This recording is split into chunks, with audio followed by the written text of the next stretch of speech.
नमस्कार, total health में आप सभी का स्वागत है। मैं हूं किरण भारद्वाज।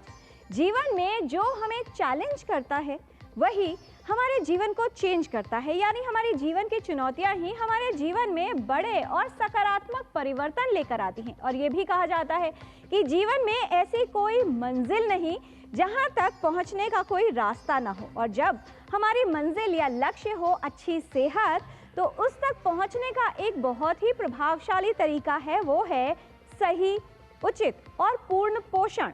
आज हम टोटल हेल्थ में विस्तार से बात करेंगे कि पोषण का हमारे स्वास्थ्य की दृष्टि से क्या महत्व है, किस तरह से किसी भी व्यक्ति को पूर्ण पोषण प्राप्त हो सकता है और क्यों अपने पोषण पर ध्यान देने की आवश्यकता है। यदि सही पोषण ना मिले तो स्वास्थ्य को इससे क्या खतरे हो सकते हैं, और आपको ऐसी तमाम बातें बताएंगे जो आपको अच्छी सेहत और पूर्ण पोषण के विषय में जागरूक करें, क्योंकि सही पोषण ही आधार बनता है हमारे अच्छे स्वास्थ्य का।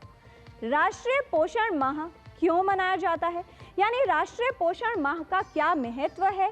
इसके अलावा पोषण की दृष्टि से अगर देखा जाए तो जीवन के पहले 1000 दिन इनकी क्या इम्पोर्टेंस है और क्यों ज़रूरी है कि गर्भावस्था से लेकर पहले 1000 दिन में शिशु के और माँ के पोषण का उचित ख्याल रखा जाए, ये हम आपको बताएंगे। साथ ही ये भी जानेंगे कि क्या हर आयु के व्यक्ति के लिए पोषण की आवश्यकताएं अलग होती हैं, किस आयु के लिए कितना पोषण आवश्यक है और इसको कैसे पूरा किया जा सकता है। पर्याप्त पोषण के लिए आहार में क्या शामिल करना चाहिए, ये भी बहुत महत्वपूर्ण है, क्योंकि बहुत से लोग हैं जो स्वाद के चक्कर में पोषण को भूल जाते हैं, या फिर वो जिन्हें लगता है कि पोषण यदि उन्हें चाहिए तो इसके लिए बहुत अधिक पैसा खर्च करना पड़ेगा। लेकिन संतुलित आहार क्या है, और साथ ही मैक्रोन्यूट्रिएंट्स और माइक्रोन्यूट्रिएंट्स का क्या महत्व है, क्या होते हैं मैक्रोन्यूट्रिएंट्स और माइक्रोन्यूट्रिएंट्स जिनसे आपको पर्याप्त और पूर्ण पोषण प्राप्त हो सकता है। साथ ही ये भी समझने की आवश्यकता है कि आरडीए यानी रिकमेंडेड डाइटरी अलाउंस क्या है और हमारे लिए इसका क्या महत्व है। क्या होते हैं एंटीऑक्सीडेंट्स। जब बात आती है सही पोषण की तो आजकल एंटीऑक्सीडेंट्स का भी काफ़ी जिक्र होता है, किस तरह से एंटीऑक्सीडेंट्स को पर्याप्त मात्रा में प्राप्त किया जा सकता है और इनकी क्या भूमिका है। साथ ही ये भी समझेंगे कि स्वस्थ रहने के लिए कितना आवश्यक है पोषण। स्वस्थ प्रतिरक्षा यानी इम्यूनिटी को मजबूत बनाने के लिए कौन से पोषक तत्व आपके आहार में सम्मिलित होने चाहिए, क्योंकि कहा जाता है कि यदि सही पोषण व्यक्ति को मिलता है तो इम्यूनिटी स्ट्रांग होती है और रोगग्रस्त होने की संभावना कम हो जाती है। क्या पूर्ण पोषण के लिए संतुलित आहार से बेहतर विकल्प है डेली सप्लीमेंट्स लेना, ये जानेंगे विशेषज्ञों से। और सप्लीमेंट्स की अपेक्षा क्यों आवश्यक है कि आप संतुलित आहार का सेवन करें। पूर्ण पोषण किस तरह से प्राप्त किया जा सकता है, पूर्ण पोषण मिल रहा है या नहीं, कैसे पता करें और इसके लक्षण क्या हैं, ये भी आपको बताएंगे। और साथ ही ये भी जानेंगे कि फूड फोर्टिफिकेशन क्या है, किस तरह से किया जाता है और इसका महत्व क्या है। ये तमाम जानकारी आज 1 घंटे में टोटल हेल्थ के कार्यक्रम में आपको मिलेगी। जानकारी की शुरुआत करते हैं एक रिपोर्ट से और ये जान लेते हैं कि पोषण दरअसल क्या है और क्या है इसका महत्व हमारे स्वास्थ्य के लिए।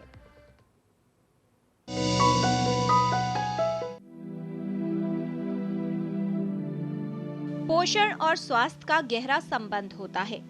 रोगों से बचने के लिए और स्वस्थ जीवन के लिए पोषण बेहद आवश्यक है। मानव शरीर में जैविक क्रियाओं के संचालन के लिए ऊर्जा की आवश्यकता होती है। ये ऊर्जा हमें भोजन से प्राप्त होती है। हमारे आहार में ऐसे खाद्य पदार्थ शामिल होने चाहिए जो सही मात्रा में पोषक तत्वों की पूर्ति कर सकें। ऊर्जा, ऊतकों के रखरखाव और शारीरिक क्रियाओं के लिए व्यक्ति को संतुलित आहार की जरूरत होती है, जिसमें प्रोटीन, विटामिन, कार्बोहाइड्रेट, वसा, पानी, खनिज व लवण पोषक तत्व शामिल होने चाहिए। पोषण जरूरी है शारीरिक क्रियाएं करने के लिए, शरीर की वृद्धि और विकास के लिए, क्षतिग्रस्त अंगों व ऊतकों के पुनः निर्माण के लिए, क्षय अपचय को नियंत्रित करने में सहायक होता है पोषण। साथ ही रोग प्रतिरोधक क्षमता को मजबूत बनाने के लिए भी पोषण जरूरी है। पोषण का महत्व सभी के लिए होता है, लेकिन आयु के अनुसार पोषण की आवश्यकता अलग होती है। शिशुओं और बच्चों, गर्भवती महिलाओं, स्तनपान कराने वाली माताओं, वयस्कों एवं वृद्ध व्यक्तियों के लिए अलग अलग मानक तय किए गए हैं और इन्हीं मानकों के अनुसार व्यक्ति को अपने भोजन में पोषक तत्वों को सम्मिलित करना चाहिए। स्वास्थ्य को बेहतर बनाए रखने के लिए पोषण के विषय में जागरूक बने और इस पोषण माह में अपने पोषण के स्तर को बेहतर बनाने का प्रण लें। किरण भारद्वाज, डीडी न्यूज।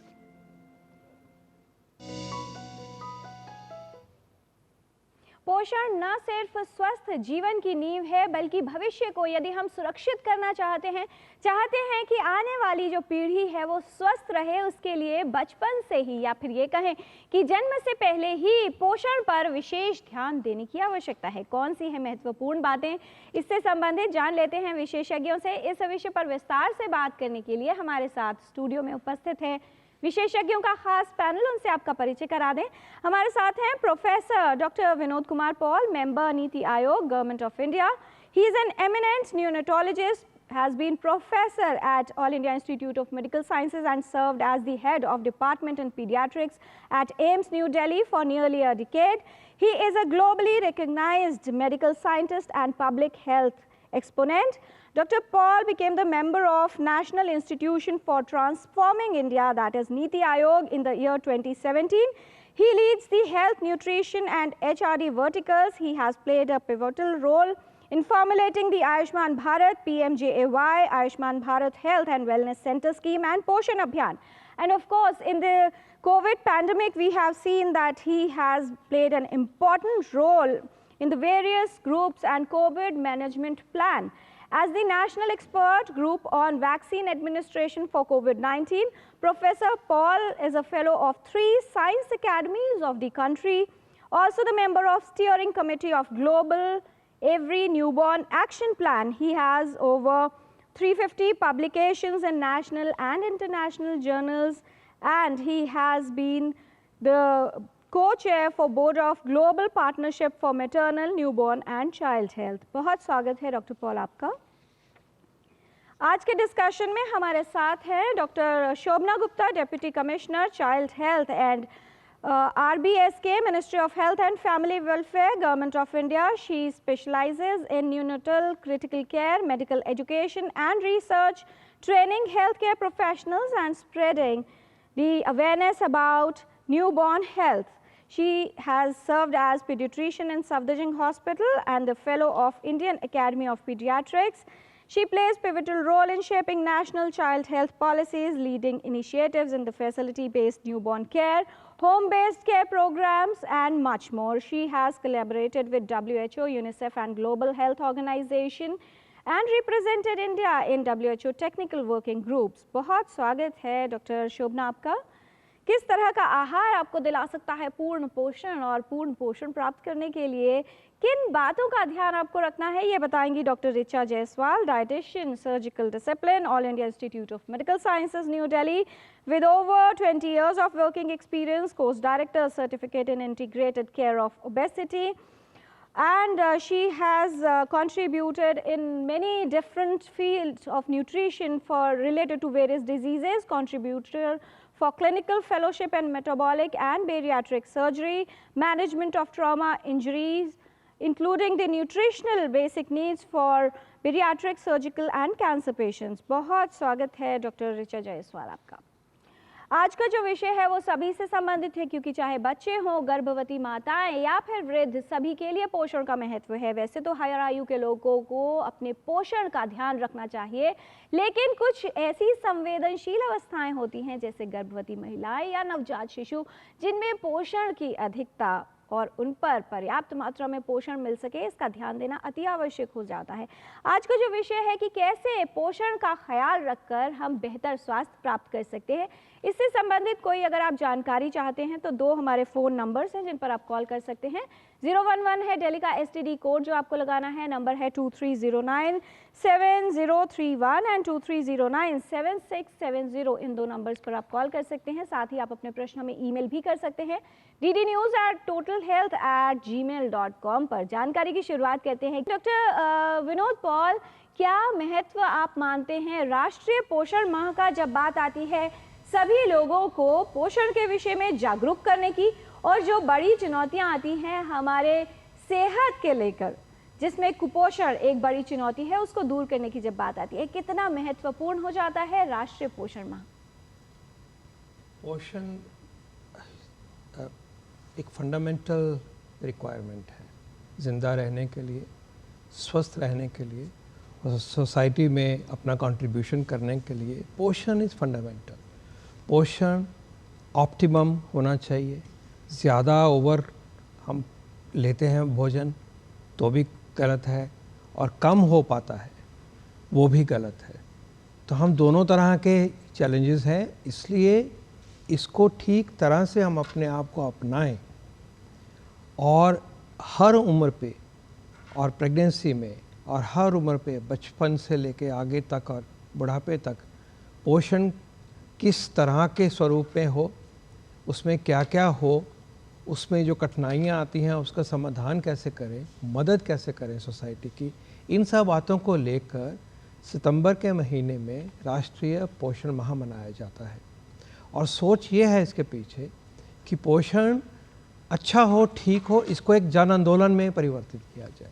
एक बज़ होनी चाहिए कि बच्चों का पोषण, उसका एग्जाम्पल है कि 6 महीने तक बच्चे को माँ का दूध ही मिलना चाहिए, छोटे बच्चों को जो है उनका हमें ख़ास ख्याल रखना है, वगैरह वगैरह। और बाद में दूसरी डायमेंशन भी खुल जाती है कि अगर हम ज़्यादा तेल लेते हैं, चीनी का इस्तेमाल ज़्यादा करते हैं, तो हम मोटापे की तरफ जाते हैं, उसको भी बैलेंस करना है। तो पोषण being so fundamental to the existence of humankind, the focus on this during this month gives the messages to all the people systematically, and you create a buzz around right messages, right kind of food, right kind of nutrition.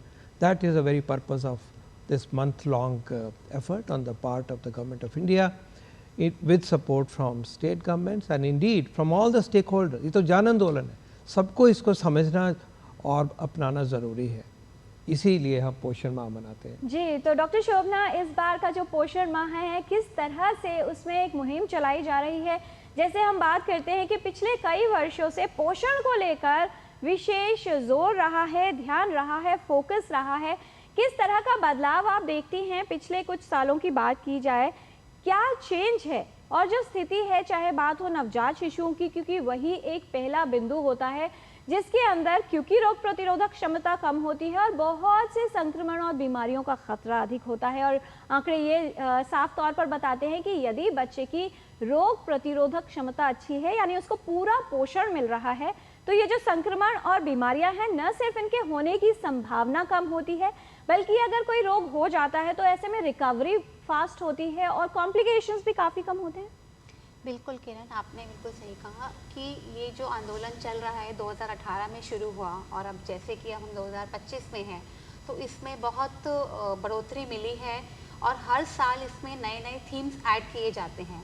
तो जो एक fundamental theme है कि हमको, जैसे कि sir ने भी बताया अभी, कि नवजात शिशु और बच्चे, स्पेशली जो 5 साल से कम बच्चे हैं, उनके पोषण का बहुत ख्याल रखना होता है।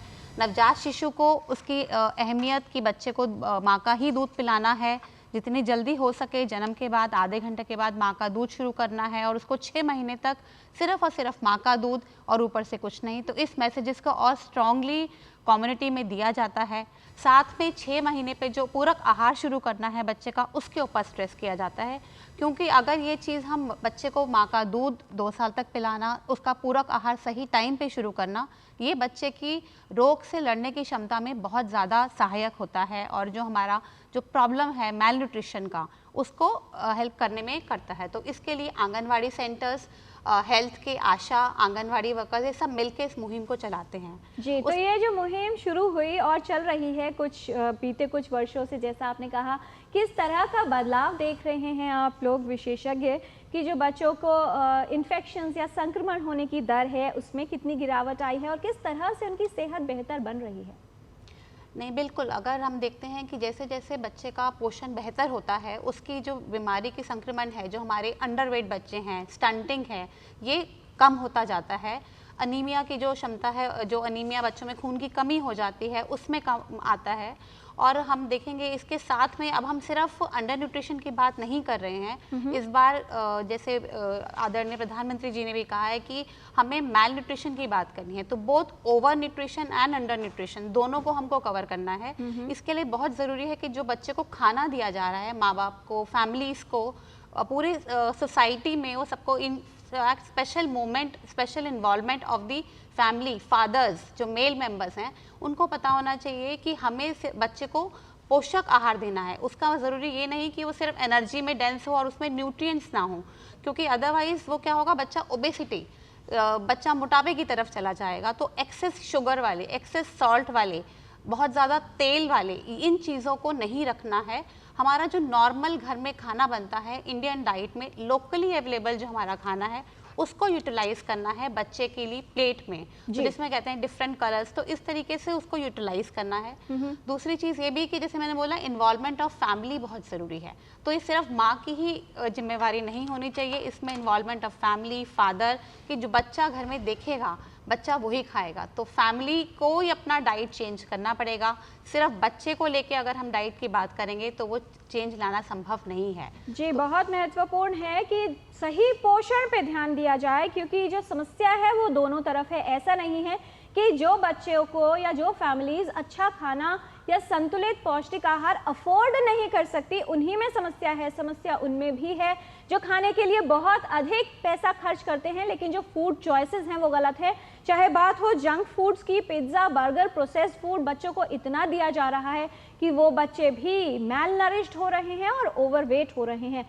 मोटापा हमारे पूरे देश के लिए बड़ी समस्या के रूप में हमारे सामने है, इसलिए सही पोषण क्या होना चाहिए वो समझने की आवश्यकता है।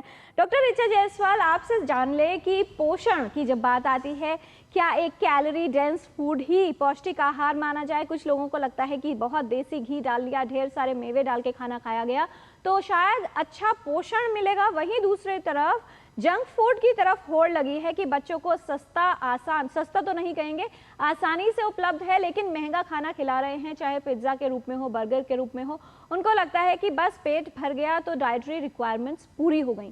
सही पोषण किसे कहेंगी आप? देखिए, सबसे पहले तो मैं सभी को इसके पोषण माह, आने वाले मंथ में पोषण माह के लिए सभी को बधाई देती हूँ। और जैसे सर ने बोला कि इसको जन आंदोलन बनाना है, तो ये तो घर से ही इसकी शुरुआत हो जानी चाहिए। और इस नोट के साथ में जो संतुलित आहार का मतलब ये होता है कि हम सभी तरह के पोषक तत्वों को अपने खाने में शामिल करें। और उसको शामिल करने का सिंपल और सीधा तरीका है कि हम अपने खाने में वो सारी चीज़ें शामिल करें जो कि हमारे आसपास अवेलेबल है या जिसको खाते हुए हम बड़े हुए हैं। जैसे कि अगर हम इसको अगर हम बांट दें कुछ भोज्य पदार्थों में, तो हम कहेंगे ऐसी चीज़ें जो ऊर्जा देती हैं हमें, जैसे कि हमारे को अनाज, दालें, मिलेट्स और ये सारी चीज़ें हैं, इनसे हमें ऊर्जा और प्रोटीन मिलता है। इसके अलावा प्रोटीन के कुछ अच्छे स्रोत होते हैं जो हमारे नॉनवेज फूड आइटम से होते हैं, और शाकाहारी लोगों के लिए हमारे दूध और दूध से बनने वाली चीज़ें होती हैं। शाकाहारी लोगों के लिए अनाज और दालों का मिश्रण भी बहुत अच्छा प्रोटीन सप्लीमेंट प्रोवाइड करता है, और इनसे हमें गुड अमाउंट में फाइबर भी मिलता है। तो इतनी बातें तो पूरी हो गई। माइक्रो न्यूट्रिएंट्स के लिए हमें सीजनल और रीजनल वेजिटेबल्स एंड फ्रूट्स पे ज़रूर रिलाई करना चाहिए, क्योंकि ये चीज़ें सीज़न में अगर आप जब चीज़ें लेते हैं और रीज़न की चीज़ें लेते हैं तो वो सस्ती भी होती हैं और इजी होती हैं और मौसम के अनुकूल होती हैं। तो सिर्फ हमारा खाना ही नहीं, वो हमें डाइजेस्ट भी हो और सही मात्रा में हो। इसके लिए ICMR ने हमारे को गाइडलाइंस दिए हुए हैं हर एज ग्रुप के लिए कि उनको अपने उम्र के अनुसार कितनी मात्रा खानी चाहिए जिससे कि हर तरह का पोषक तत्व मिल सके। जी, तो लेकिन मोटे तौर पर अगर समझा जाए तो हर फूड ग्रुप को, हर तरह के भोजन को अपने आहार में शामिल करना है, और इसके लिए ये कहा जाता है कि मेक योर प्लेट कलरफुल। जितने अधिक रंग और सीजनल फ्रूट्स वेजिटेबल्स आपके आहार में होंगे उतना अच्छा पोषण आपको मिलेगा। डॉक्टर पॉल, कहा जाता है कि जो आहार है वो पौष्टिक है या नहीं, इस पर ध्यान देने की आवश्यकता शिशु जन्म से पहले है। जन्म के पहले 1000 दिन का क्या महत्व है और क्यों आवश्यक है कि तभी से पोषण पर ध्यान दिया जाए? जैसे आपने अभी कहा कि 1000 दिन लाइफ के जो हैं वो बहुत इम्पोर्टेंट है। अब ये 1000 दिन कैसे बनते हैं? 9 महीने की है प्रेगनेंसी और उसके बाद में पहले 2 साल खासकर महत्व वाले हैं। इन 1000 दिनों में बच्चे का कंसेप्शन हुआ, शुरुआत हुई, जन्म हुआ और उसके बाद में बच्चा 2 साल तक ग्रो करता है, बड़ा होता है। और इम्पॉर्टेंट बात यह है कि जो ग्रोथ इस पीरियड में हो रही होती है, ग्रोथ का मतलब है कि साइज़ बढ़ रहा है। आप साइज़, अब मान लीजिए एक सेल से बच्चे जो है 2 साल पे 12 किलोग्राम का वज़न हो जाता है, तो ये जो बढ़ रहा है ये स्पीड बहुत तेज़ होती है और ऐसी स्पीड जो है वो कभी फ्यूचर में कभी आती नहीं है। जन्म से लेके 4-5 महीने तक दुगना वज़न हो जाता है। 5 महीने तक पहले 3 किलो है तो 6 हो जाता है। इसी तरह से वो 3 गुना हो जाता है 9 महीने तक जाते जाते, 11 महीने तक जाते जाते। तो ये स्पीड कभी दोबारा वापस आएगी नहीं। तो अगर हमारा पोषण प्रेगनेंसी के दौरान माँ के द्वारा बच्चे को मिल रहा है और फिर आगे अर्ली पीरियड में और ख़ासकर 2 साल, उसके बाद भी इम्पॉर्टेंट है, इसमें कोई डाउट ही नहीं है, लेकिन इस पीरियड में ये बहुत क्रिटिकल है। और साथ साथ हमें याद रखना है कि अपना लंबाई बढ़ रही है वो एक चीज़ है, लेकिन दिमाग भी साथ साथ बढ़ रहा है, ब्रेन भी डेवलप हो रहा है। और अगर हम 24 महीने या 2 साल के आयाम की बात करें तो लगभग 80% ब्रेन जो है वो बन जाता है। उसके बाद तो सिर्फ 20% ही ऐड होना है। तो अगर इस फेज़ में पोषण पूरा नहीं है और वैसे सेहत भी पूरी नहीं है और पूरी देखभाल पूरी नहीं है तो ज़िंदगी भर के लिए कमी रह सकती है, जो कि आकार के लिए भी, ग्रोथ के लिए भी और डेवलपमेंट मतलब ब्रेन के लिए भी वो कमी रह सकती है। इसलिए सबसे महत्वपूर्ण स्टेज जो हमारी लाइफ में है पोषण के नज़र से वो ये 1000 दिन होते हैं। और इसीलिए हम एम्फसाइज़ करते हैं कि इस पीरियड में माँ का पूरा ख्याल किया जाए, उसकी बातचीत करते हैं। बच्चा है पहले 6 महीने में, जैसे शोभना जी ने बड़े अच्छे तरीके से समझाया कि ब्रेस्ट फीडिंग करनी है, माँ का दूध देना है, ये करना। उसके बाद में फिर खान पान शुरू होता है, उसकी भी डिटेल में थोड़ी और चर्चा करने का मौका भी मिलेगा जी। लेकिन पहले 1000 दिन ज़िंदगी का फ्यूचर की ट्रैजेक्टरी जो है अगले 75 साल और 80 साल वाली वो सारी सेट करती है। ये हमें जानना चाहिए। प्रोडक्टिविटी, कॉग्निशन और एबिलिटी, ये सारी बातें इस पीरियड में बड़ी तेज़ी से डेवलप हो रही हैं और पोषण का कोर महत्व है इसको। जी, तो आधार जितना मजबूत है, नींव जितनी मजबूत होगी, इमारत ही उतनी ही मजबूत बनती है। इसलिए यदि जीवन भर स्वास्थ्य को बेहतर रखना है तो इसकी शुरुआत गर्भधारण से ही की जानी चाहिए और ये ध्यान रखना है कि गर्भस्थ माँ और उसके होने वाले शिशु को किस तरह से सही पोषण मिल रहा है। आज हम टोटल हेल्थ में बात कर रहे हैं माँ, शिशु और सभी लोगों के लिए पोषण के महत्व के बारे में कुछ और जानकारी लेंगे विशेषज्ञों से। इस छोटे से ब्रेक के बाद आप कहीं मत जाइएगा, देखते रहिए टोटल हेल्थ।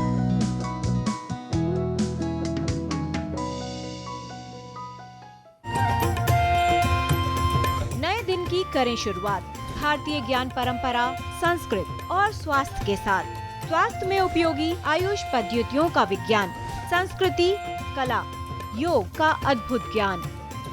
देखिए विशेष कार्यक्रम सुप्रभातम डीडी न्यूज पर।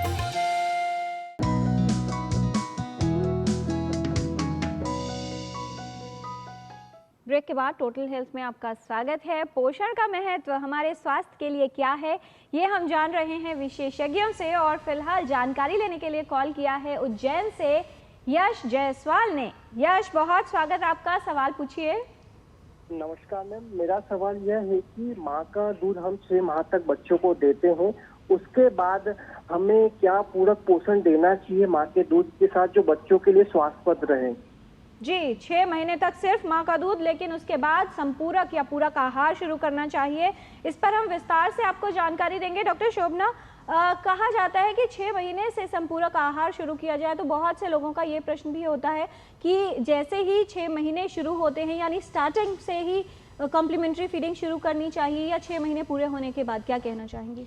6 महीने तक माँ का दूध और 6 महीने पूरे होने के बाद माँ का दूध तो चालू रखना है, साथ में संपूर्णक आहार आपको शुरू करना है।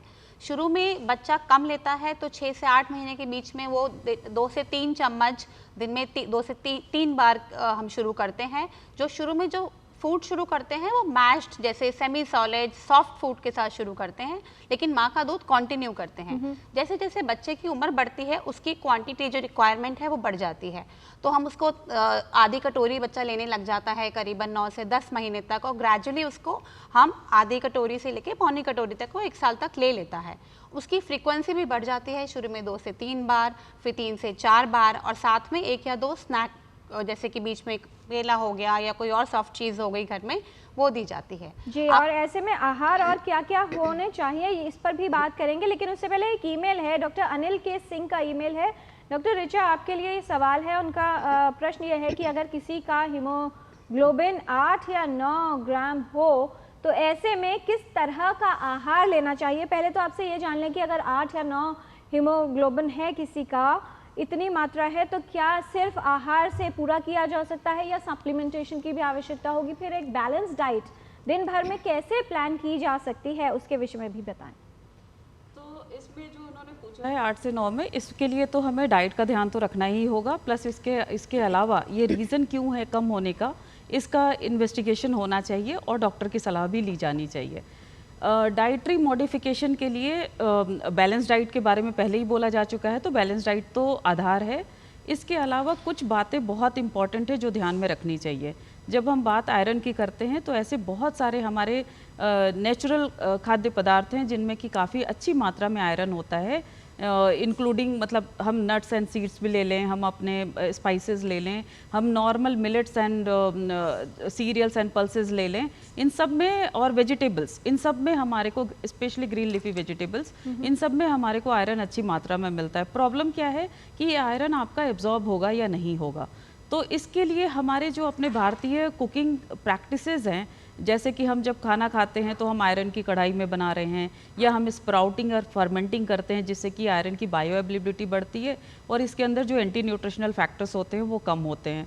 तो इन प्रैक्टिसेस को अपनी डाइट में शामिल करना चाहिए। और इससे रिलेटेड मैंने काफ़ी अच्छी इन्फॉर्मेशन एक ड्राफ्ट करा हुआ है। इसके अलावा आयरन, मतलब हर एज ग्रुप के आयरन कम होने के रीज़न अलग हो सकते हैं। अब जैसे छोटे बच्चों में है तो डॉक्टर साहब अच्छे से बता पाएंगे, छोटे बच्चों में इसके लिए मतलब बहुत सारे मल्टीपल रीजंस हो सकते हैं। हाइजीन मेंटेन रखना इंपॉर्टेंट हो सकता है, और इसको कैसे हैंडल करना है ये हर एज ग्रुप का डिफरेंट होगा। जब हम आयरन की बात कर रहे हैं तो हमें विटामिन सी एंड प्रोटीन को नहीं भूलना चाहिए, जो हमारी इंडियन डाइट में कई बार ओवरलुक हो जाता है। तो प्रोटीन अच्छी मात्रा में लेना चाहिए, और vitamin C rich food item, specially अमरूद जो सीज़न में होता है, उन अमरूद के साथ काफ़ी अच्छे रिसर्च हुए हैं और ये देखा गया है कि वो खाने से आयरन की बायो अवेलेबिलिटी इम्प्रूव होती है। जी, और आयरन के जो एब्जॉर्प्शन है वो बेहतर हो, इसके लिए विशेषज्ञ ये भी बताते हैं कि जब आप आयरन रिच डाइट ले रहे हैं या सप्लीमेंट ले रहे हैं तो चाय और कॉफ़ी का सेवन उसके आसपास ना किया जाए। अगर खाने के साथ विटामिन सी लिया जाता है तो आयरन एब्जॉर्प्शन बेहतर होता है, यानी अच्छी तरह से जो लौह तत्व हैं वो अवशोषित होते हैं और शरीर उनका बेहतर उपयोग कर पाता है। फिलहाल एक और कॉलर दिल्ली से अनीता है फोन लाइन पर हमारे साथ। अनीता जी, बहुत स्वागत आपका, क्या है आपका सवाल? हेलो, गुड मॉर्निंग डॉक्टर साहब। Good morning to you. मैं दिल्ली विकासपुरी से बोल रही हूँ, मेरी उम्र है 60 साल जी। अगर प्रोटीन खाते हैं तो इससे क्या कब्ज होती है क्या? प्रोटीन खाते हैं तो प्रोटीन खाने से क्या कब्ज होती है क्या? कब्ज होती है क्या? डॉक्टर ऋचा क्या कहना चाहेंगी? प्रोटीन और कॉन्स्टिपेशन क्या कब्ज का कारण बन सकता है? प्रोटीन एक्सेस कोई भी चीज़ कर रहे हैं, एक ही तरह का न्यूट्रिएंट ले रहे हैं और दूसरा कुछ नहीं खा रहे तो कब्ज तो हो सकती है। कब्ज ना हो इसके लिए फाइबर पे ध्यान देना है, पानी पे ध्यान देना है, फिजिकल एक्टिविटी पे ध्यान देना है। तो फाइबर रिच सोर्सेज तो हमारे सारे हस्क वाली चीज़ें जो हम साबुत रूप में खाते हैं, स्प्राउट्स वगैरह लेते हैं, इन सब से हासिल हो जाएगा। और अनाज और दालें साबुत रूप में इंक्लूड करना चाहिए। फिजिकल एक्टिविटी बहुत इंपॉर्टेंट रोल प्ले करता है। अदरवाइज अगर एक ही न्यूट्रिएंट ले रहे हैं, एक ही सप्लीमेंट टाइप से अगर प्रोटीन ले रहे हैं, तो that can contribute, but that is only a reason for the constipation, can't be documented without proper right. और फिर भी अगर आपको समस्या लगती है तो जिस तरह से आप प्रोटीन लेते हैं उसका तरीका बदल लीजिए, अपने विशेषज्ञ से पूछ लीजिए कि क्या बेहतर और विकल्प हो सकते हैं प्रोटीन का सेवन करने के। डॉक्टर विनोद पॉल, ये जो आयरन डेफिशिएंसी या एनीमिया की बात आई, बच्चों में एक बड़ी समस्या है और जो छोटी बच्चियां होती हैं उनमें तो बहुत ही ज़्यादा देखा जाता है, जिसका प्रभाव आने वाले जीवन पर, फिर उनके शिशु पर, तो एक विशिष्ट साइकिल बन जाती है। किस तरह से इसको कम किया जा सकता है? और आजकल बहुत से ऐसे पीडियाट्रिक स्पेशलिस्ट हैं जो बच्चों को आयरन सप्लीमेंट्स देने की बात करते हैं। कौन से बच्चों के लिए रिक्वायर्ड होंगे और कितने समय के लिए? एनीमिया की समस्या, खून में हीमोग्लोबिन की मात्रा कम होना, उसको हम एनीमिया कहते हैं, एक बहुत ही कॉमन समस्या है। और हीमोग्लोबिन जब कम होता है तो शरीर में कमज़ोरी आती है, क्योंकि हीमोग्लोबिन ही हमारी ऑक्सीजन को बॉडी में पहुंचाता है। ये पता रहना चाहिए कि ये सब तरह के बॉडी फंक्शन में देखा जाए तो कोई अपना असर दिखा सकता है जब एनीमिया होता है। एनीमिया बहुत कॉमन है, जैसे आपने कहा। अगर हम अपने स्कूल में जाने वाले बच्चों की बात करें और लड़कियों की बात करें तो उनमें लगभग 40-45% में ये एनीमिया का समावेश होता है। मेंस्ट्रुअल लॉस होता है तो बच्चियों में ज़्यादा होता है, लड़कों में कम होता है, और लगभग 20-25% लड़कों में भी इस उम्र में होता है। ये एक ख़ास उम्र है क्योंकि इसमें शरीर बढ़ रहा है, पढ़ाई भी करनी है, सीखना भी है, और एक जोश भी होता है यूथ का जो है वो इस पीरियड में होता है। इसमें एक तो बात वो करनी चाहिए जिसके बारे में अभी ऋचा जी ने समझाया कि खान पान ऐसा हो कि लौह तत्व हमें पूरा मिले। अंडर नॉर्मल सर्कमस्टांसेस सारा ही लौह जो है वो हमें हमारे संतुलित आहार से ही आना चाहिए। और हमारा खान का जो नॉर्मल तरीके से अगर देखा जाए, और जो उन्होंने एम्फेसाइज़ किया जी, हरे पत्तियों वाले खाने की बात करी उन्होंने, और बाकी जो बातें अभी चाहे उनका रिपीट नहीं करता, उन्होंने जो बातें कही हैं कि लौह जिसमें है ज़्यादा वो हम लें, और ये खासकर याद रहे कि ये ग्रीन लीफी वेजिटेबल से ही आता है, ये भी पता रहना चाहिए। बाकी तत्वों में भी होता है, ज़रूर होता है, पहले तो वो बात है। लेकिन क्योंकि ये समस्या सिर्फ इससे शायद काबू ना हो पाए जब तक कि पूरी ही खान पान की व्यवस्था बदले, और वो वक्त भी लग सकता है और पूरा हम गारंटी भी नहीं लेंगे। इसलिए एक हमारा नेशनल प्रोग्राम है, उसके अंतर्गत हम आयरन एंड फोलिक एसिड, लौह तत्व और फोलिक एसिड की टैबलेट्स को हम ये प्रमोट करते हैं कि स्कूल के अंदर, स्कूल के जाने वाले जो बच्चे हैं, दोनों तरफ, लड़के लड़कियों दोनों को ही इनका हम हर वीक में एक बारी आयरन और फोलिक एसिड की गोली को समावेश किया जाए। तो जो कमी रह जाए नॉर्मल खाने से, उसको तरीके से, एक नियमबद्ध तरीके से पूरा किया जाए। इसके लिए आयरन फोलिक एसिड का एक जो डिस्ट्रीब्यूशन है और उसको दिया जाए। इसी प्रकार iron folic acid for sure pregnancy के दौरान, क्योंकि रिक्वायरमेंट बढ़ जाती है माँ के लिए और जो बच्चा पनप रहा है उसके लिए, वहाँ भी इसेंशियल है कि आयरन और फोलिक एसिड को एक्स्ट्रा हम ऊपर से ज़रूर लें, और खान पान में भी सिद्धि पूरी करें, ये भी ज़रूरी है। तो ये दो खास टाइम होते हैं, और बचपन में जो बच्चे हैं उनके लिए भी हम आयरन का सिरप की बात करते हैं, वो ज़रूरी होता है, क्योंकि जो एनीमिया होता है लगभग 50-60% उसकी वजह जो है वो आयरन डेफिशिएंसी हम मानते हैं। इसलिए जिन एरियाज़ में खासकर जहाँ पे जो नॉन वेजिटेरियन फूड का कंजम्पशन कम है, वहाँ ये एनीमिया थोड़ा और भी बढ़ जाता है। जहाँ डाइटरी डाइवर्सिटी कम है वहाँ और बढ़ जाता है। लेकिन एज अ नेशनल प्रोग्राम हम आयरन और फोलिक एसिड जो बच्चों में और एडोलेसेंट गर्ल्स में इंक्लूडेड, और उसके बाद में प्रेग्नेंट वेमेन में के लिए हम इसको एक सबके लिए मानते हैं कि ये सप्लीमेंट होना चाहिए। जी, एक और कॉलर हमारे साथ, और ये श्रुति फ्री हैं। सप्लाई है, और ये हमारे सिस्टम में मिलती है। आयुष्मान आरोग्य मंदिर से मिलेगी, ANM बहन जी से मिलेगी, और स्कूलों में भी इसका प्रावधान किया जाता है, प्रॉपर इसकी सिस्टम बना हुआ है। तो ये समावेश होना चाहिए। जी, एक कॉलर है हमारे साथ लखनऊ से, श्रुति हैं फोन लाइन पर, उनका सवाल जान लेते हैं। श्रुति, बहुत स्वागत टोटल हेल्थ में, पूछिए सवाल। सर मेरा थायराइड बहुत बढ़ा रहता है, तो मैं जानना चाह रही थी कि थायराइड में हमें मतलब क्या खाना चाहिए और क्या नहीं खाना चाहिए। बहुत लोग कहते हैं कि प्रोटीन ज़्यादा नहीं खाना चाहिए और ये चीज़ खाओ वो चीज़ खाओ, तो हम एग्जैक्ट मतलब क्या चीज़ खाना चाहिए और क्या चीज़ नहीं खाना चाहिए आज तक हम कंफर्म नहीं कर पाए उस चीज़ को। और दूसरी चीज़ की बोन्स हमारे मतलब बहुत घुटनों में दर्द रहता है, तो उसका क्या कुछ बता दीजिए। डॉक्टर ऋचा, थायराइड वाले जो पेशेंट्स हैं, जो व्यक्ति इनसे ग्रस्त है, बहुत उनको समस्या रहती है कि हम पूरा पोषण कैसे लें, प्रोटीन खाएंगे तो समस्या हो जाएगी और न जाने क्या क्या। किस बात का ध्यान रखना चाहिए, क्या सावधानियां रखनी उपयोगी हो सकती हैं? देखिए, जनरली थायराइड के जो जिनको प्रॉब्लम होती है वो ऑलरेडी मेडिकेशंस पे होते हैं, और ऐसे पेशेंट्स जो ऐसे पर्सन्स जिनको कि थायराइड की मेडिसिन चल रही है, ज़्यादातर ऐसा देखा गया है कि उनका थोड़ा सा वजन भी ज़्यादा की तरफ रहता है जी। तो उनको अपना वजन अगर वो कंट्रोल करने के लिए संतुलित आहार ले रहे हैं तो वो मोर और लेस वो दोनों ही बातें कवर करता है। थायराइड में हम जो ज़्यादा ध्यान रखते हैं वो ऐसी चीज़ें जो गाइट्रोजेनिक इफेक्ट वाली होती हैं, उनका लिमिटेशंस बताया जाता है। बट आजकल मॉडर्न मेडिसिन के साथ में किसी चीज़ को कम्प्लीटली अपने डाइट के साथ से अवॉइड करना इतना रिक्वायर्ड नहीं है, स्पेशली हमारी कंट्री में, क्योंकि हमारी कंट्री में चीज़ें सीज़न के अकॉर्डिंग मिलती हैं। तो सीज़न में अगर हम किसी चीज़ को, ऐसी कोई चीज़ जो कि नहीं ज़्यादा मात्रा में खानी चाहिए, वो ऑलरेडी हमारी डाइट में लिमिटेड है। और क्या मेडिकेशन के साथ कुछ ध्यान रखने की आवश्यकता है कि अगर थायराइड मेडिकेशन ले रहे हैं तो कहा जाता है कि बहुत देर, क्योंकि शायद खाली पेट नहीं रहना होता, इस तरह की चीज़ें। और जो दूसरी बात श्रुति जी ने कही थी कि घुटनों में दर्द रहता है, विमेन जो जितनी भी हैं महिलाएँ मिडिल एज की कहा जाए, आजकल बहुत ज़्यादा जोड़ों की समस्याएं बढ़ रही हैं और कैल्शियम डेफिशिएंसी भी। तो कैल्शियम डेफिशिएंसी को कम करने के लिए हड्डियों के हेल्थ को, मतलब कैल्शियम डेफिशिएंसी करने की बजाय हम ये बोले कि हड्डियों की हेल्थ को इम्प्रूव करने के लिए हमें न्यूट्रिशन तो इम्प्रूव करना ही है, पर न्यूट्रिशन में सिर्फ हमें कैल्शियम और विटामिन डी के बारे में सिर्फ सोचने की ज़रूरत नहीं है।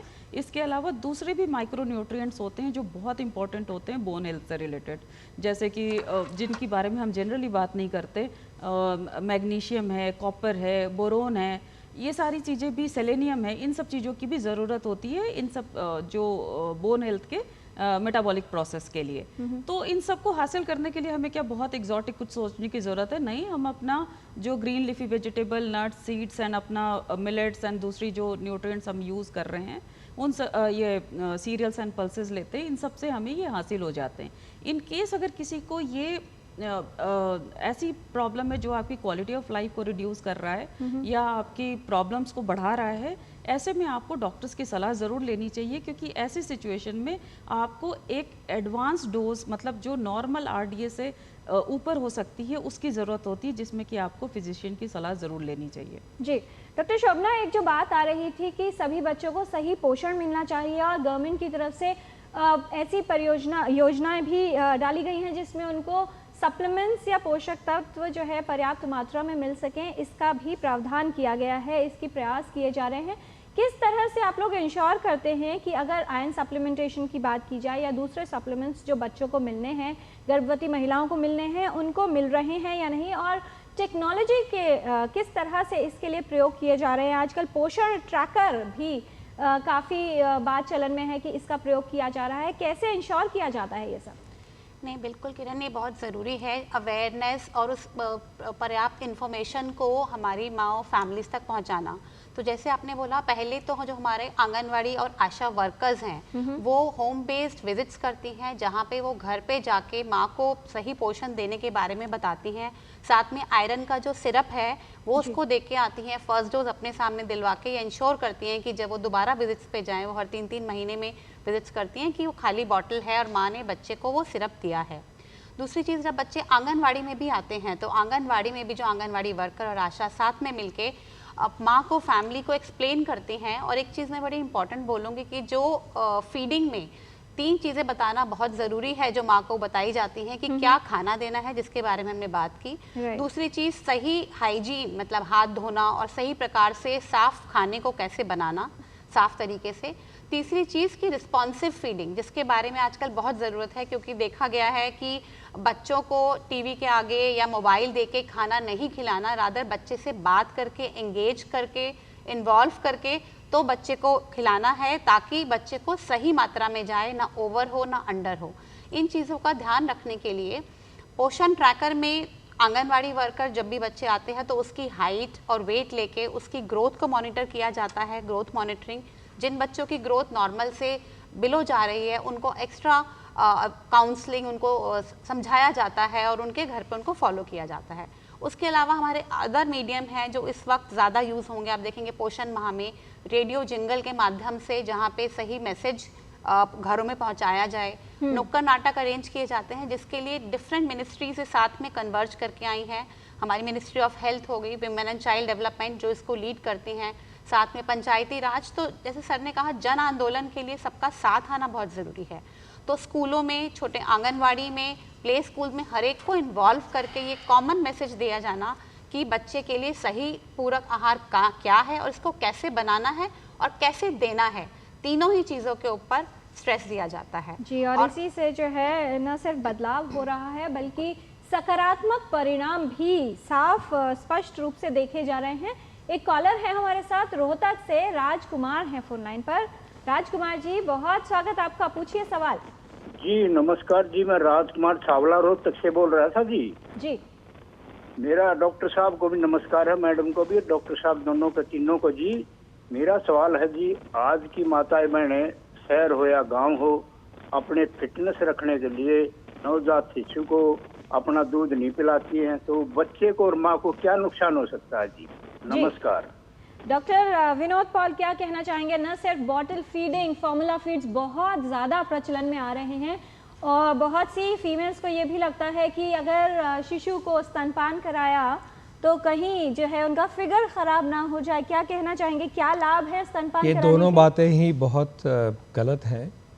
सबसे पहले तो ब्रेस्ट फीडिंग से कोई फिगर में खराबी आती है ये तो या उचित नहीं रहती, वो ये बिल्कुल गलत बात है। इनफैक्ट जो प्रेगनेंसी में फ़ैट एक्यूमुलेट होता है, फ़ैट बढ़ जाता है माँ की बॉडी में ब्रेस्ट फीडिंग करने से, क्योंकि बच्चा वो न्यूट्रिएंट्स जो है वो अपने पेट में ले जा रहा है और उसको फ़ायदा हो रहा है, तो जो फ़ैट एक्स्ट्रा बन जाता है माँ की बॉडी में जो एक्यूमुलेट, इनफैक्ट वो कम हो जाता है, तो शेप वापस आती है।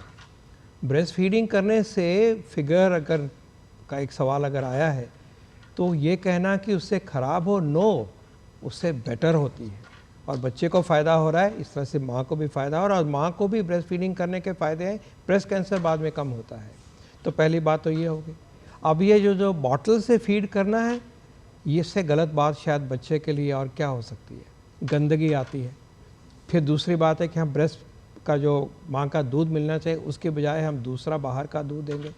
अब वो जो दूध बना है वो तो गाय भैंस के बच्चे के लिए बना, ह्यूमन के लिए, मनुष्य के बच्चे के लिए तो माँ का दूध ही बना है, तो दूसरा दूध तो कभी अप्रोप्रिएट और प्रॉपर हो ही नहीं सकता। तो बॉटल को आना और ऊपर के दूध को पहले 6 महीने में आना तो भी बिल्कुल गलत है। बॉटल में गंदगी है, बॉटल कभी भी परफेक्टली साफ़ नहीं की जाती और इस भ्रांति को बिल्कुल हटा दीजिए। और बॉटल को मैं चाहूँगा कि जो लोग सुन रहे हैं वो आज फेंक ही दीजिए बाहर, और चम्मच कटोरी से अगर जब तक माँ का दूध हम स्टेबलाइज करते हैं और कमी आ भी रही है तो धीरे धीरे ठीक कर रहे हैं, तो आप चम्मच कटोरी से दूध दे दीजिए। लेकिन बॉटल देना, बॉटल की गंदगी बच्चे तक आए, उससे दस्त आएंगे, उससे और बीमारियां होंगी और कुपोषित होगा बच्चा, ये बिल्कुल सही बात नहीं है। आप प्लीज़ इससे बचिए, ये मेरा सुझाव भी होगा और रिक्वेस्ट भी होगी। जी doctor Richa, recommended dietary allowance क्या होता है किसी भी व्यक्ति के लिए, संक्षिप्त में समझा दें ज़रा। हाँ, तो रिकमेंडेड डाइटरी अलाउंसेस हर एज ग्रुप के फिजिकल एक्टिविटी और रिक्वायरमेंट के अकॉर्डिंग ICMR ने दे रखा है और वो टाइम टू टाइम इसको रिवाइज भी करते रहते हैं। तो रिकमेंडेड डाइटरी अलाउंसेस के लिए एक रेफरेंस हाइट और वेट लिया गया है जो फीमेल्स के लिए 55 और मेल के लिए 65 लिया गया है। इससे ऊपर या नीचे की रिक्वायरमेंट डिफरेंट हो सकती है और इसके बेस पे एक्टिविटी स्पेसिफिक, यानी एक इसी हाइट और वेट का बंदा जो पर्सन है वो कम एक्सरसाइज या ज़्यादा एक्टिविटी कर सकता है, उसके हिसाब से इसके बारे में जानकारी दी गई है।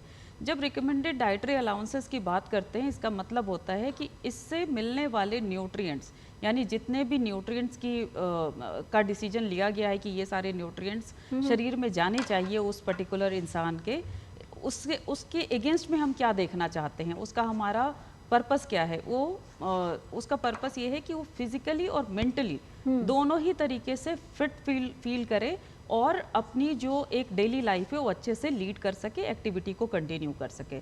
तो रिकमेंडेड डाइटरी अलाउंसेस इसी बेस पे होता है और इसी के बेस पे डिसाइड होता है कि एक इंसान की थाली में किस तरह का खाना परोसा जाना चाहिए और कितनी मात्रा रखी जानी चाहिए। जी डॉक्टर इसमें एक ऐड करने की बात है। राइट। वो बात ये है कि बच्चे की खुराक जो है उसमें एक थोड़ी सी गलतफहमी रहती है कि बच्चे को कम खुराक देनी है। मैं यहाँ बताना चाहूँगा कि जो 1 साल से 3 साल का बच्चा है, 1.25 साल का बच्चा है, उसकी जो खुराक की एनर्जी कंटेंट है वो अडल्ट की रिक्वायरमेंट का 50% होता, आधा होता। अब ज़रा सोचिए ध्यान से, और क्योंकि बच्चा ग्रो कर रहा है जी। 1 साल 1.25 साल के बच्चे की जो एनर्जी रिक्वायरमेंट को हम देखें तो वो 1100 किलो कैलोरीज है। ICMR की जो गाइडलाइन बताई मैडम ने अभी 1100, और अडल्ट जो है वो 2100। तो आधी खुराक है। हम सारे ही अपने हम सभी, सिर्फ संपन्न परिवार भी जिसमें इंक्लूड है, हम बच्चों को थोड़ा सा ये समझते हैं कि शायद इतना खाना बच्चे के लिए नहीं होता। तो याद रहे कि बच्चे की खुराक ज़्यादा है, और अगर हम इसका एक ही तरीका है कि हमारा जो बच्चे का खाना हो वो हम ज़्यादा बारी दें। जैसे कि डॉक्टर शोभना जी ने बताया कि 1 साल के बाद वाला बच्चा जो है वो कम से कम 4 बारी या 5 बारी बार बार देंगे तो ले पाता है, क्योंकि एक ही बारी में बच्चा एब्जॉर्ब नहीं कर सकता। दूसरा, बच्चों के खुराक में हम ऑयल, घी, मक्खन ये ऐड करते हैं तो खाने की एनर्जी की ताकत बढ़ जाती है और बल्क नहीं बढ़ता। बल्क मतलब ऐसे इतना खाना पड़ रहा है लेकिन हम ऑयल डालेंगे, घी डालेंगे, मक्खन डालेंगे, हमारे घर के खाने हैं ये, तो इसमें आपको उसमें एनर्जी की ताकत ज़्यादा बनेगी। तो एनर्जी डेंस होना चाहिए बच्चे का, और प्यार से खिलाना चाहिए। वक्त लगता है लेकिन रिक्वायरमेंट बच्चे की खूब सारी होती है, ये हमें सबको पता होना चाहिए। जी, और इसीलिए जब कॉम्प्लीमेंट्री फीडिंग शुरू करते हैं, यानी 6 महीने से पूरक आहार शुरू करते हैं, तो बहुत से लोग दाल का पानी देना शुरू कर देते हैं। दाल का पानी नहीं देना है, दाल देनी है। जितने पौष्टिक पदार्थ विशेषज्ञों ने बताए हैं वो देने हैं। तरल हो सकते हैं थोड़े से, लेकिन पानी से काम नहीं चलेगा, ये ध्यान रखने की आवश्यकता है। टोटल हेल्थ में आज हम बात कर रहे हैं पोषण के महत्व के बारे में। कुछ और जानकारी लेंगे विशेषज्ञों से एक छोटे से ब्रेक के बाद। आप देखते रहिए डीडी न्यूज़।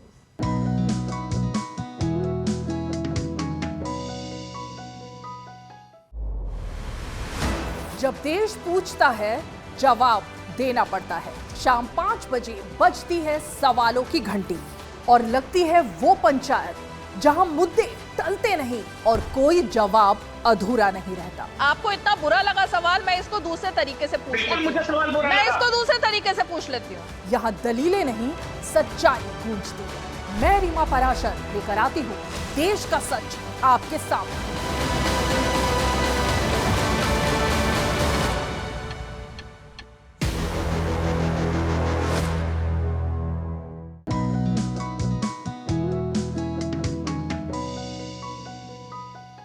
ब्रेक के बाद टोटल हेल्थ में आपका स्वागत है। क्या है पोषण का महत्व, ये हम जान रहे हैं विशेषज्ञों से। विशेषज्ञों का खास पैनल हमारे साथ doctor Vinod Kumar Paul, doctor Shobhana Gupta, doctor Richa Jaiswal.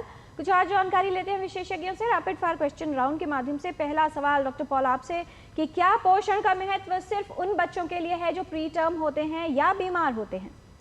नहीं, पर उनके लिए पोषण का महत्व और बढ़ जाता है, क्योंकि जो बच्चा छोटा है या बाद में बीमार है उनकी देखभाल हमें खास करनी पड़ेगी। छोटे बच्चों के लिए माँ के दूध सीधा नहीं पी सकते, इसलिए ब्रेस्ट से मिल्क को निकाल के चम्मच कटोरी पैराडाइज से देना है कि विजुअल भी चला हुआ है। साथ में कैंगरू मदर केयर करते हैं तो इन्फेक्शन से बचाव होता है, फीडिंग बेटर होती है। इसी तरह से जो बीमार बच्चा है उसमें भी खान पान चलता रहना चाहिए। खाना कम की बजाय ज़्यादा की ज़रूरत होती है, और उस तरह का खाना दीजिए जो बच्चा थोड़ा थोड़ा खा सके, और खाना आमतौर पे बंद नहीं करना चाहिए। छोटे बच्चों का ख्याल करना बहुत ज़रूरी है, वो क्योंकि छोटा बच्चा जो है, प्रीटर्म बच्चा, लो बर्थ वेट बच्चा जो है, वो शुरू से ही कमज़ोर है, तो उसको कमज़ोर की तरह लिया जाए और ज़्यादा मेहनत करने की ज़रूरत है, ये मैं कहना चाहूँगा। जी डॉक्टर शोभना, क्या सप्लीमेंट्स बच्चों को देना एक बेहतर विकल्प है इसकी बजाय कि कई तरह के आहार दिए जाएं? नहीं, बिल्कुल आहार में ही ज़्यादा ध्यान देना चाहिए। आहार को ही पोषक बनाना है, वैरायटी लानी है, लोकली अवेलेबल फूड से डाइवर्सिफाई करना है। सप्लीमेंट जो डॉक्टर के जिन बच्चों के लिए प्रिस्क्राइब किया है, जैसे कि कमज़ोर या बीमार बच्चे, या मेंटेन करने के लिए जितनी रिक्वायरमेंट है जैसे कि हमारे नेशनल प्रोग्राम है, उन्हीं को है। बट आहार की कोई सब्स्टिट्यूट नहीं है, आहार पे पूरा ध्यान देना चाहिए। डॉक्टर रिचा, किस तरह का आहार दिया जा सकता है बच्चों को? कुछ फूड आइटम्स जो आप बताना चाहें जो दिए जा सकते हैं कॉम्प्लीमेंट्री फीड जब शुरू होता है 6 महीने के बाद? हाँ, तो माँ के दूध के साथ जैसे डॉक्टर साहब ने बताया कि माँ के दूध को कंटिन्यू करना है। उसके अलावा हमें बहुत सारे चीज़ें हम बच्चों को दे सकते हैं, जैसे दलिया है, सूजी से बनने वाली चीज़ें हैं। कंसिस्टेंसी हम बच्चे के हिसाब से रखेंगे। इसके अलावा मैश पोटैटो है, जो लोग नॉनवेज खाते हैं उनके लिए एग योग से शुरुआत कर सकते हैं हम बच्चों को देने के लिए। इसके अलावा जो रागी है, रागी के पॉरेज बनते हैं। आटे का भी जो बच्चों को अगर कोई दिक्कत नहीं है तो आटे और दूध को मिलाकर पॉरेज बनता है और काफ़ी घरों में खिलाया जाता है जी। बच्चों के केस में ऐसा डॉक्टर साहब ऑलरेडी इसको काफ़ी एम्फेसाइज कर चुके हैं। बच्चों का खाना हमें बड़ों के खाने की तरह नहीं देखना। उनके खाने में तेल घी का इस्तेमाल होता है, तो उनके खाने को टेस्टी बनाना, क्योंकि वो जैसे डॉक्टर शोभना ने बोला कि 2-3 चम्मच वो खा पा रहे हैं, तो उनका खाना अगर टेस्टी है, अच्छा है और न्यूट्रिएंट डेंस है तो 2-4 चम्मच खाकर भी वो पूरे दिन के रिक्वायरमेंट को कंप्लीट कर पाएंगे। राइट। डॉक्टर पॉल, कौन से वो लक्षण हैं जिससे ये पता किया जा सके कि बच्चों को सही पोषण नहीं मिल रहा? सबसे इम्पॉर्टेंट है कि बच्चे का सिस्टमेटिक तरीके से वज़न होना चाहिए। हर महीने बच्चे का वज़न होना चाहिए और इसके लिए मदर चाइल्ड प्रोडक्शन कार्ड होता है जो है उसके ऊपर चिन्हित करते हैं, या पोषण ट्रैकर पे चिन्हित होता है कि वो ग्रीन जो बैंड है उसमें रहे। इसेंशियली सबसे इम्पॉर्टेंट, और ये नेशनल प्रोग्राम का पूरा हिस्सा है जी। बच्चे का वज़न हमें ट्रैक करना है हर महीने सिस्टमेटिकली, और यूँ ही लगे कि वो बढ़ने के बजाय थोड़ा स्टेप ऐसे हो रहा है, रुक रहा है, उसमें बढ़ोतरी नहीं हो रही है, और मेहनत करने की ज़रूरत है। और उस मेहनत में एक हिस्सा ये भी है कि जो हमें टेक होम राशन मिलता है आंगनवाड़ी से, वो भी बच्चे का पूरक आहार ही होता है, उसको भी पूरा खिलाइए। वो बच्चे के लिए ही होता है। लगभग 40-50% खान जो रिक्वायरमेंट होती है वो टेक होम राशन में की होती है, उसमें प्रदान की जाती है, तो उसका भी सेवन पूरा होना चाहिए। लेकिन बच्चे का वज़न हो ताकि पता रहे, और बच्चे की हाइट मेजर हो, उसकी लंबाई मेजरमेंट होती रहनी चाहिए ताकि हम देखेंगे वो ठीक तरह से बढ़ रहा है। और अगर स्लो हो रहा है, उससे पहले कि स्लो हो नीचे आए, पहले ही उसके ऊपर एक्ट करके और मात्रा बढ़ानी है फूड की, और तरीके से प्यार से खिलाना है। और अगर कोई उस वक्त कोई इलनेस आ रही है उसका ध्यान रखना है और सफाई रखनी है। ये इस तरह मेहनत करेंगे तो बच्चों की हाइट अच्छी होगी, बच्चों का ब्रेन डेवलपमेंट अच्छी होगी, और वो अच्छे नागरिक बनेंगे और आगे बढ़ेंगे। जी, डीवर्मिंग कितनी इम्पोर्टेंट है डॉक्टर शोभना, और साथ ही बच्चों को कितनी बार शुरुआत में आहार दिया जाए दिन में? डीवर्मिंग इम्पॉर्टेंट है क्योंकि अगर बच्चों को कीड़ों रहेंगे जो कि गंदगी से फैलते हैं तो बच्चे को अनीमिया की शिकायत भी हो सकती है, उसका पोषण ठीक नहीं बढ़ेगा और उसको भूख भी नहीं लगेगी। खून की कमी से भूख भी कम हो जाती है, तो सब ये रिलेटेड है। तो डेफिनेटली जो हमारा प्रोग्राम है उसमें हम हर 6 महीने में साल में 2 बार डीवर्मिंग होती है, तो वो स्कूलों में दी जाती है, तो वो करवानी है, आंगनवाड़ी में दी जाती है। फूड की जो आपने बात की, डेफिनेटली जैसे मैंने पहले भी बताया कि 6 महीने के बाद जब हम शुरुआत करते हैं तो जो मील है, प्रॉपर जो मील हम देते हैं 3 बार, शुरू में अमाउंट कम है, उसके बाद धीरे धीरे 9 महीने के बाद वो 3 से 4 बार और 4 से 5 बार हो जाता है 1 साल के बाद। साथ में 1 या 2 स्नैक। कंसिस्टेंसी बहुत इंपॉर्टेंट है, जैसे कि बताया गया, बिल्कुल तरल नहीं रखना। चम्मच अगर लें और अगर वो उसको करें तो वो गिरना नहीं चाहिए और वो लटक जाता है, तो थोड़ा सा गाढ़ा, ताकि बच्चा कम खाए बट उसमें एनर्जी जाए। और उसमें जैसे बताया locally available green vegetables mash करके, तो वैरायटी यूज़ करनी है ताकि बच्चा उसको अच्छे से ग्रहण कर पाए। जी, पौष्टिक आहार सभी को मिल पाए, इसके लिए क्या संदेश देना चाहेंगे डॉक्टर रिचा? इसकी शुरुआत तो देखिए सिंपल है, घर से करें। और बच्चों को, स्पेशली अगर हम बच्चों की बात करें तो बच्चों को फैमिली के साथ बैठाकर खाना खिलाना चाहिए और घर का बना हुआ खाने को प्रेफरेंस देना चाहिए। मील पैटर्न को फॉलो करना चाहिए, ब्रेकफास्ट अवॉइड नहीं करना चाहिए। जी डॉक्टर शोभना, आपका संदेश उन तमाम व्यूअर्स के लिए जो अपनी सेहत को बेहतर बनाना चाहते हैं लेकिन स्वाद के चक्कर में जो पौष्टिक है, कितना पोषण है आहार में, वो भूल जाते हैं। पौष्टिक स्वाद के लिए कोई मनाही नहीं है, खाना स्वादिष्ट होना चाहिए, लेकिन वो ही ध्यान में रखते हुए कि उसमें सारे तरह के तत्व हमारे आ रहे हैं। अगर हम जैसे बताएं मिलेट्स का यूज़ कर सकते हैं। इंडिया हमारी बहुत रिच कंट्री है जहाँ पे जौ, रागी, बाजरा, ऐसी बहुत चीज़ें अवेलेबल हैं जिनको अपने आहार में गेहूं और चावल से थोड़ा रिप्लेस करके इनको ज़्यादा यूटिलाइज करें।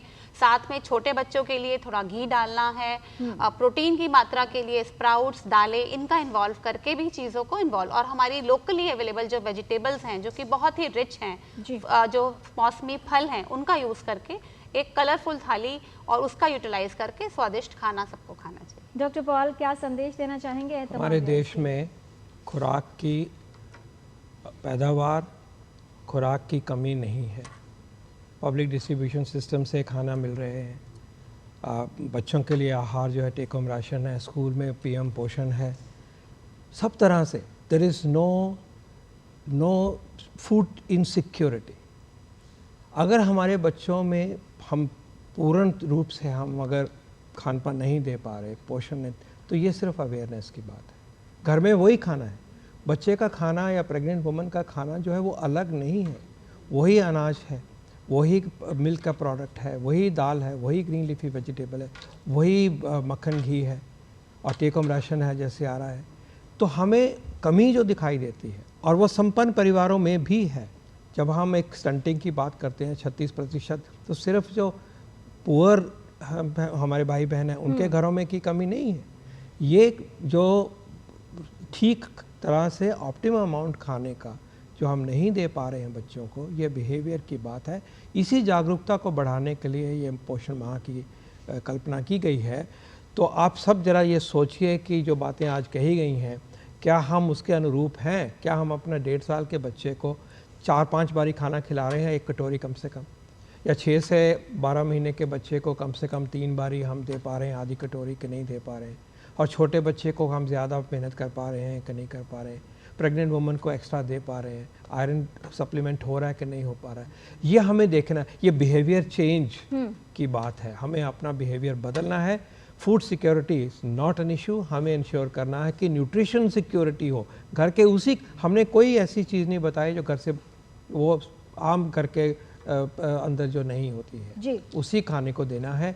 यही हमारा मेन मैसेज होगा और इसको बदलना चाहिए। और दूसरी तरफ जो ओवर न्यूट्रिशन हो रही है उसके बारे में भी बहुत केयरफुल रहना है और हमें देखना है, जैसे माननीय प्रधानमंत्री जी ने कहा कि हम तेल का सेवन कम करें, 10% कम करें। मैं बताना चाहूँगा कि आज हमारे एवरेज घर में अगर हम सारे देश का हिसाब लें जी, तो अगर नॉर्मल ऑयल घर का कंजम्पशन 9 किलो 10 किलो होना चाहिए आईसीएमआर के हिसाब से, हमारा जो सेवन है पर कैपिटा हर व्यक्ति का, हमारा जो साल की कंजम्पशन है वो 18-20 किलोग्राम, हम 1.5-2 गुना से भी ज़्यादा ऑयल फालतू में खा रहे हैं। लेकिन बचपन में फैट की ज़्यादा ज़रूरत होती है और हम वो अलग हमने समझाया आपको। लेकिन ओवरऑल हमने दोनों तरफ से कॉशियस रहना है, बच्चों को अंडर नरिश नहीं होना है और इसी तरह से हमें मोटापे से भी बचना है, उससे 100 बीमारियां हैं, प्रॉब्लम्स हैं, उसका भी ख्याल रखना। बहुत धन्यवाद इस तमाम जानकारी के लिए doctor VK. Paul, doctor Shobhana Gupta, doctor Richa Jaiswal. विशेषज्ञों ने विस्तार से बताया है कि किस तरह के बदलाव आपको करने हैं।